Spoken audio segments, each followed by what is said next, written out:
Zadatak koji sada radimo jeste koliko stranica ima mnogougao koji ima 90 dijagonala.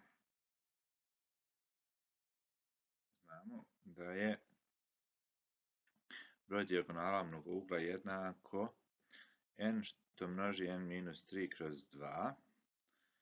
Pa kada uvrstimo umjesto dn 90, ovdje sad prvo množimo sa 2 i imat ćemo sljedeći korak je 90 puta 2 180, n što množi n minus 3. Kad se ovo iskvadrira, dobit ćemo n na kvadrat minus 3n, prebacimo sve na jednu stranu, imamo n na kvadrat minus 3n minus 180 jednako je 0. Ovo 3n rastavljamo srednji faktor na minus 15n plus 12n.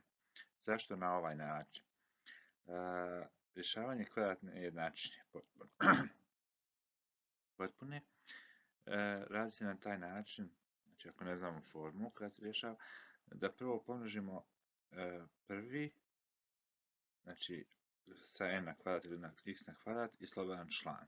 To je minus 180n na kvadrat. Znači ovaj srednji rastavljamo na dva faktora, odnosno na dva sabirnika, tako da kad ih saberemo da dobijemo minus 3n, znači da dobijemo ovaj srednji, a kad pomnožimo da dobijemo isto kao proizvod ova prvog i posljednjeg. Znači imamo 15 puta 12 je 180, znači zbog ovog minus 15 je znači minus 180 n puta n na kvadrat, znači imamo minus 180 n na kvadrat. Pa ćemo ovdje sada grupisati znači prva 2 i posljednja 2.